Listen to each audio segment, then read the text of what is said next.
Hello అందరికీ, నేను మీ Radhika. Welcome to my channel Radhi vlogs. ఇది ఒక చిన్న వ్లాగ్ అనమాట. 3 to 4 minutes ఉంటుంది అంతే. నేను అస్సలు బోర్ కొట్టించాను, ఎందుకంటే డైలీ వ్లాగ్స్ ఎక్కువ చూడాలి అన్నా మీకు కూడా బోర్ కొట్టేస్తుంది. కొంచెం ఏదైనా ఇంట్రెస్టింగ్గా ఉన్నా అలా ఉన్నా ఎవరైనా ఇంట్రెస్టింగ్గా చూస్తారు, ఎందుకంటే 8 minutes మ్యాక్సిమం ఉంటే బాగుంటుంది ఏ వీడియోకైనా. కానీ నాకు నిన్నంత క్లిప్ కూడా దొరకలేదు అనమాట. ఎక్కువ బోర్ కొట్టిస్తే బాగోదు కదా అని చెప్పి నేను తీయలేదు. నేను ఇక్కడ ఒక విషయం షేర్ చేసుకోవాలనుకుంటున్నాను. ఆల్రెడీ నేను షార్ట్ వీడియోలో చెప్పాను, ఐపీఎల్ మ్యాచ్కి వెళ్తున్నాం ఫస్ట్ టైం అని చెప్పి. వైజాగ్లో జరిగింది ఢిల్లీ వర్సెస్ లక్నో మ్యాచ్. నేను వెళ్దామని చెప్పి 2 tickets తీసుకొని వచ్చాము. మా హస్బెండ్కి ఇంటి ఆఫీస్లో ఇస్తామన్నారనమాట. సో సర్లే, తనకు ఆఫీస్లో ఎలాగో ఇస్తున్నారు కదా, మా తాతయ్యకి బాగా ఇంట్రెస్ట్, చూద్దామని చెప్పి సరే వెళ్దాంలే అని చెప్పి టికెట్స్ తెచ్చాము. సడన్గా ఈవినింగ్కి మా హస్బెండ్కి టికెట్స్ ఇవ్వలేదు. సరే మీరిద్దరు వెళ్తారా అంటే నాకు అస్సలు ఇంట్రెస్ట్ లేదు, మ్యాచ్ చూడటం కూడా నాకు తెలియదు అనమాట నిజంగా. సో అందుకే నేను ఆగిపోయాను అనమాట. నేను వెళ్ళలేదు. నేనేం చెప్పానంటే మా హస్బెండ్కి, ఒక చిన్న వీడియో క్లిప్ తీసుకొని రా, నేను నా వీడియోలో యాడ్ చేసుకుంటాను, మనం వెళ్ళాము అనే గుర్తుగా మనకు కూడా ఉంటుంది అని చెప్పానన్నాను. సర్లే అని చెప్పి వీడియో క్లిప్ చిన్నది తీసుకొని వచ్చారనమాట.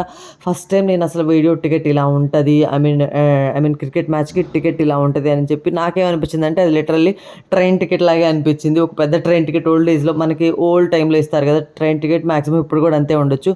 సేమ్ అట్లాగే అనిపించింది అనమాట. దాని మీద మన పేరు ఏం ఉండదు అనమాట. ఒకవేళ రిజర్వేషన్కి అయితే ఉంటుందేమో ట్రైన్ టికెట్కి, నార్మల్గా జనరల్లో తీసుకుంటే ఉండదు కదా.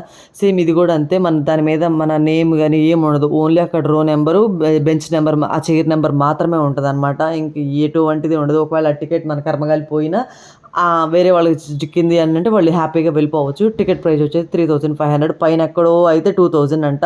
వీళ్ళేంటి ఫస్ట్ టైం కదా మా హస్బెండ్ అయితే హైదరాబాద్లో జరిగినప్పుడు వెళ్ళారు. ఇక మా తాతయ్య వెళ్ళలేదు కదా, తనకు కూడా దగ్గర నుంచి లైవ్లో చూసినట్టు ఉంటుంది. ఎక్కడికో మనం వెళ్ళి మళ్ళీ 2000 వేస్ట్ అయిపోయిన, మళ్ళీ ఎల్సీడీలో చూడటం, ఎల్ఈడీలో చూడటం, ఇదంతా దేనికి, దగ్గర నుంచి చూసిన ఒక ఉంటుంది కదా, ఎలాగో 1500 కదా ఎక్స్ట్రా అని చెప్పి 2 tickets తీసుకున్నారనమాట. ఒక్కొక్క టికెట్ ప్రైస్ వచ్చేసి 3500 పడింది. 7:30కి స్టార్ట్ అయిందంట, 11:30కో 12కో ఎండ్ అయిపోయింది మ్యాచ్. ఇంటికి వచ్చారు వాళ్ళు. సో హ్యాపీగా చూసి వచ్చారు. నన్నైతే మాత్రం నేను వెళ్ళలేకపోయాను. వెళ్ళినా కూడా నిజం చెప్పాలని నాకేం అర్థం కాదు. ఒకవేళ మేము ఉంటే 30th కూడా మ్యాచ్ ఉందంటే అప్పుడు తీసుకెళ్తా అన్నారు. ఎలాగో మేము వెళ్ళిపోతున్నాం, అసలు నాకు ఇంట్రెస్ట్ కూడా లేదు. సో అందుకే నేను వెళ్ళలేదు. ఇక్కడ మా సాధ్వి అయితే పిచ్చ కొట్టుడు కడుతుంది. సో చూపించాను కదా, మార్నింగ్ అయితే గారెలు వేసాను. కొంతమందికి షేప్లో వస్తాయి, కొంతమంది షేప్ అవుట్ అవుతాయి. నాకు కొన్ని షేప్లో వస్తాయి, రౌండ్ షేప్లో. కొన్ని అయితే షేప్ అవుట్ అవుతాయి. నేను కొంచెం లావుగా చేశానంట గారెలు, చెప్తున్నాడు మా తాతయ్య. సో కొంచెం సన్నగా చేస్తే ఇంకా బాగుంటాయిరా, క్రిస్పీగా అని చెప్పి. సో ఓకే, ఈసారి ట్రై చేద్దామని చెప్పి. నేను పెళ్ళికి ముందు గారెలు తెగ తినేదాన్ని, పెళ్ళాక చేయటమే మానేశాను. ఎందుకంటే ఇక్కడ ఎవరు పెద్దగా ఇంట్రెస్ట్ చూపించారు, మా హస్బెండ్ కానీ తినరు. సో ఆయిల్ ఫుడ్ కదండి అని చెప్పి సో నేను అట్లా వదిలేశాను అనమాట. ఇక మా సాధ్వి అయితే అన్నీ ట్రై చేస్తుంది, ఎక్కటం దిగటం ప్రతిదీ ట్రై చేస్తుంది అనమాట. సో నేను వీడియో క్లిప్ తీశాను, మా హస్బెండ్ పంపించారని చెప్పాను కదా, అది కూడా నేను లాస్ట్లో యాడ్ చేస్తాను. నిన్న 3 నుంచో ఏమో ఫైర్ వర్క్స్ ఇవన్నీ స్టార్ట్ చేశారనమాట. నిన్న 3 అప్పుడు కొంచెం షాకింగ్ న్యూస్ ఏంటంటే, క్లైమేట్ చేంజ్ అయింది. సో వర్షం పడిద్దా, ఆగిపోయిద్దా అని చెప్పి ఒక షాకింగ్లో ఉన్నాం. కానీ తర్వాత 5కి బాగానే ఉంది, ఏం జరగలేదు, హ్యాపీగా మ్యాచ్ జరిగిపోయింది.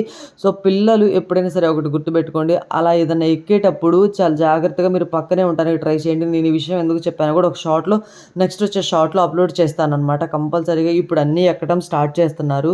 సో ఏ చిన్న పొరపాటు జరిగినా మిమ్మల్ని అంటారు, ఆ ఒక్క విషయం గుర్తుపెట్టుకోండి. అనటం కాదు కానీ అదొక రెస్పాన్సిబిలిటీ. వాళ్ళకి ఏ చిన్న మిస్టేక్ జరిగినా, చిన్న దెబ్బ తగిలినా మన ప్రాణం గలగలా కొట్టుకుంటుంది అనమాట. అందులో డౌట్ ఏం లేదు. ఇక్కడ దగ్గర నుంచి చూపిస్తున్నారనమాట మా హస్బెండ్ కూడా. ఎందుకంటే దగ్గరగానే కూర్చున్నారు కాబట్టి హ్యాపీగా. సో నచ్చితే like, share, subscribe to my channel.